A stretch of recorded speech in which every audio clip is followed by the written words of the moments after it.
Let's get started. Hello everyone. Today is Saturday morning. It's raining. My dog is tired laying on by my side and I decided to do another quick video. Two main topics. Superhighway is on its way. People following me for some time know that I have this theory already since around April.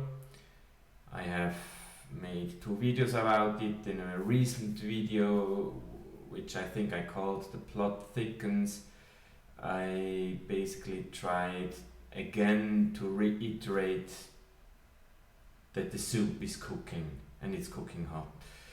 Today you will have to rely on my face. I will not show any documents, any charts, anything. I really want you to go into the description and open the PDF. I have put there a link to that PDF and read that PDF, click the links and try to figure out yourself what you mean, what your mind, make up your mind on your own about these dots being connected. 3 points I have for that.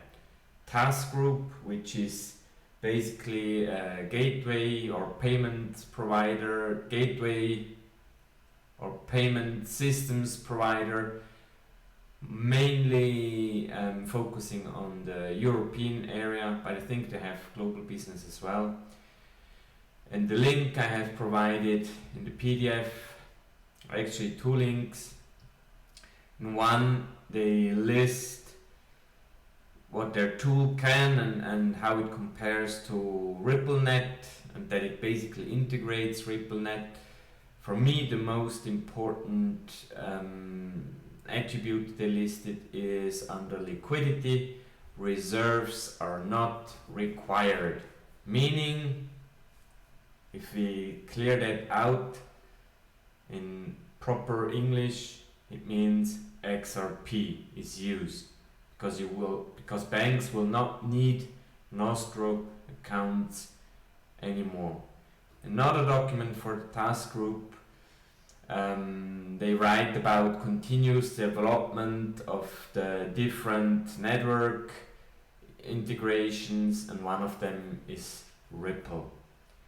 Then, same as task group Temenos from Deloitte.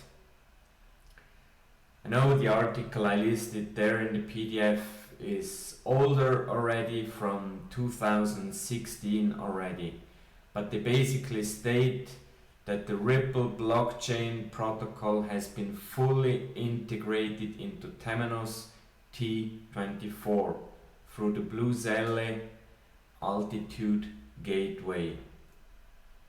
Okay, let that sink in. 2016, and Temenos is a huge company. They serve about 41 of the 50 top banks in the world.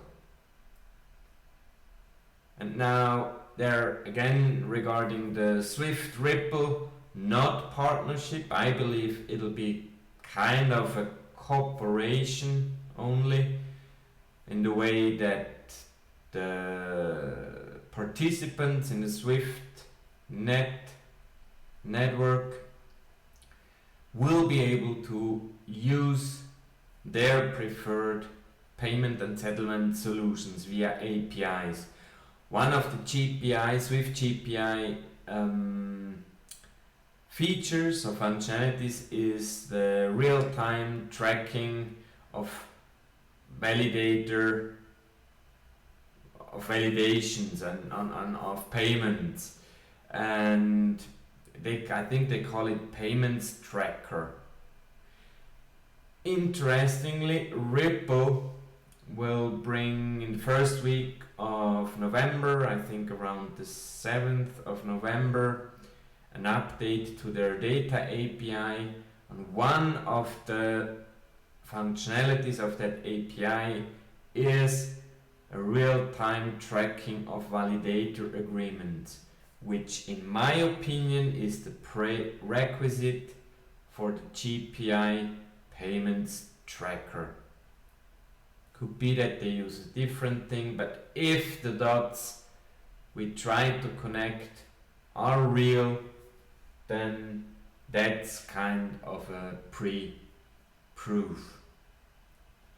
And then the second major topic besides the superhighway, I want to reiterate that liquidity will drive the value of XRP. In a link provided in the PDF with a video from Chris Larson, now it's about a month back, I think it was around the 20th of September, he stated liquidity will drive the value of XRP. In a normal market, the price of assets, let's say stock, is usually driven by speculation. Stock markets always react on news about companies, politics, economics, and in general other influential factors. XRP market is totally different. There is a use case. We have been told over and over again, there is a use case. No other asset in the whole world has a use case which will drive the price. This use case, as we all know, are cross-border transactions. And this will drive the liquidity requirements enormously. I have been telling about the Shane Ellis theory, and I think it will prevail. The basic idea he proposed is that the price of XRP will not be driven by the global XRP supply, but just by the XRP supply on the preferred X-Rapid exchanges, which will drive the price enormously high. I think minimum $500, but there is no limit, literally no limit above. I have been conquered or countered with arguments to his theory. There may be arbitrage, and what is relevant is the global volume or supply. Now, let me explain why, when you take both these arguments together and put the logic to its end, like close the line, that you have to basically agree that the Shane Ellis theory is correct. What does arbitrage mean? Arbitrage means buy at a lower price on another exchange and then sell higher on the exchange where the price is higher. Could that happen? It could. But let's assume the price difference is like 500 on a preferred X-Rapid exchange and $1 on another. Which stupid person would sell his XRP for $1 knowing that he could get 500 or more on another exchange?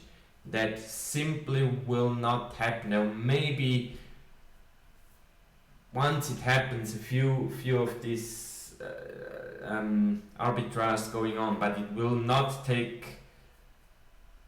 not minutes, maybe a few seconds until people realize the demand on another exchange is so high. Now regarding the counter-argument to Shane Ellis' theory about the global volume, that this is relevant, I can use the first argument, that arbitrage would happen. If arbitrage can happen, and it does happen normally, there are banks buying dollars in one country and selling in another country at a better price. It does happen. But that is exactly the proof that the markets are not 100% synchronized, and that when you buy on that particular exchange, and the global volume or price is totally irrelevant. And don't be fooled. The liquidity requirements can and most likely will be huge. SWIFT transacts per day between 4 and 5 trillion with a T, trillion dollar. If only a fraction of that goes via preferred X-Rapid exchanges, this alone, a fraction of these 5 trillions, will outperform the daily global volume at ease. Thanks for listening. Those who want may like my video, may subscribe. I'm not asking for it. I leave it up to you. Have a nice weekend. Stay tuned. Maybe there will come another video next week.